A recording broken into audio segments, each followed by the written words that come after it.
Bonsoir, monsieur Mohamed Kamara. Bonsoir. Merci de recevoir guinématin.com chez vous. On a appris malheureusement que vous avez reçu ce soir, ce vendredi 5 août 2016, la visite des agents de sécurité au ministère des Affaires étrangères où vous travaillez. Dites-nous réellement qu'est-ce qu'il en est. Bon, en réalité, je n'ai pas reçu de notification. Ce matin, j'étais sur Espace dans l'émission Politiquement Correct. Et juste après, je suis revenu au lieu du travail. Donc, j'ai expédié les affaires courantes jusqu'à 16h37 comme ça. Et le temps pour moi de prendre mon sac et le parapluie pour redescendre auprès de mon véhicule, j'ai vu un véhicule 4x4 avec des gendarmes à bord et d'autres qui étaient en tenue noire. Et donc des policiers et des gendarmes. Je ne peux dire parce qu'il y a des formes de tenue qui peuvent être dotées en tout cas au niveau de ces services-là. Alors, automatiquement, quand j'ai senti le dispositif qui est inhabituel à ce niveau, tout de suite, j'ai bouché chemin, étant donné les sorties.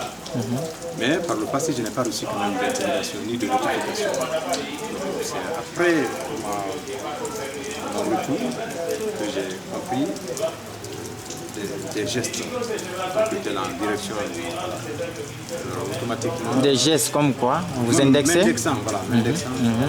Alors, les agents qui étaient là, les plantons et autres qui étaient là, les cadres de travailleurs, ont tout de suite là attiré l'attention pour dire voilà, il doit y avoir un problème à niveau.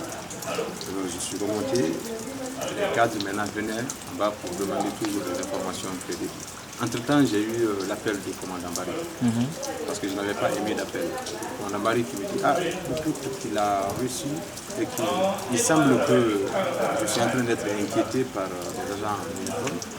Là, je ne sais pas, je n'ai pas reçu de notification. De toutes les façons, il y a un dispositif impressionnant, inhabituel que je vois, au point d'encercler même mon véhicule, empêchant même de sortir.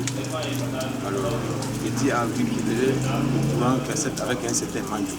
Donc, un certain mandou. Oui. Mais de ne pas du tout s'inquiéter que dans les 10 minutes qui suivent, il allait appeler. C'est commandant Barry qui vous l'a dit? Oui, au téléphone. Il m'a dit, mais qu'est-ce qui s'est passé? Je dis, mais je ne sais pas. Je ne saurais le dire. Et alors, automatiquement, en descendant à nouveau, j'ai eu le sentiment d'appeler les amis de la presse. J'ai appelé d'abord Jacques Léwa, l'espace avec lequel j'ai fait l'émission le matin, et puis Thierno de Nostalgie. Ceci là sonné avec Amadame Zaba. Ils ont constaté les faits sur le terrain. Ils sont allés même au niveau du bureau du ministère pour savoir est-ce que l'information se recoupait. Et après, ils ont demandé à ce qu'ils puissent m'accompagner. C'est comme cela que le dispositif a quitté en même temps. Parce que le plus maintenant le dispositif, et puis maintenant ils m'ont accompagné dans le véhicule. Je suis venu jusqu'à Et on a appris que vos récentes sorties médiatiques ont fait écho, notamment auprès du palais Sékou Touréa. Et vous pensez que il y a un lien entre cette sortie médiatique et la présence des agents des forces de l'ordre au sein du ministère des Affaires étrangères? Je signale d'abord que ce n'est pas le ministère lui-même, là où il y a un ministre, mais là où il y a nos directions. À votre direction? Voilà, au niveau de l'endroit où on appelle Manhattan. Donc, je ne peux dire s'il y a un lien ou pas un lien. De toutes les façons, je n'ai pas reçu de menaces jusqu'à présent. Mais je ne peux rien écarter non plus. L'important est d'être lucide et de ne pas me donner une sorte d'impression surdimensionnée, mais de rester toujours moi-même et puis avec les citoyens du pays. Aujourd'hui, quel est votre sentiment, M. Kamara? Mon sentiment, c'est la lucidité et puis continuer toujours à se battre pour l'état de droit et que les uns et les autres respectent les procédures en notre pays. Parce qu'en matière de violation des droits de l'homme, vous pouvez voir de l'impact négatif de la violation des droits que lorsque ça vous touche. Je pense que c'est essentiel. Pour le reste, jusqu'à présent, je ne reçu aucune menace, malgré toutes mes sorties. Et voilà. On a vu des messages circuler sur les réseaux sociaux que vos récentes sorties, c'est dû au fait que vous êtes un peu frustré pour le fait que le poste qu'on vous a nommé récemment, que vous n'étiez pas vraiment content. Et je ne sais pas, il y a un lien les gens ils se trompent. Vous savez, les gens font toujours des jonctions. Là où j'étais, je couvrais 90 pays. Et là où je suis maintenant, je couvre tous les pays parce que c'est là où je suis dans mon domaine en plus. Donc il faut cesser de donner de l'importance à un certain nombre d'imbéciles. Vous comprenez que toutes les fois que vous faites une analyse, on met des personnes avec qui on donne des miettes pour s'occuper de vous, mais moi je fais des analyses macro, les questions institutionnelles, ce qui est important. Là où je suis, je brosse beaucoup plus de là où j'étais. Je suis dans mon tempo. Et d'ailleurs, je n'ai jamais voulu dépasser ce stade pour le moment, parce que j'ai à cœur de réaliser d'abord ma thèse. Ce que je comprends. Je voudrais faire ma thèse en quantité, 3 mois de l'autre côté, voilà. Pour bon nombre d'observateurs, M. Mohamed Kamara est un homme engagé, donc peut-être le pouvoir veut passer par une intimidation.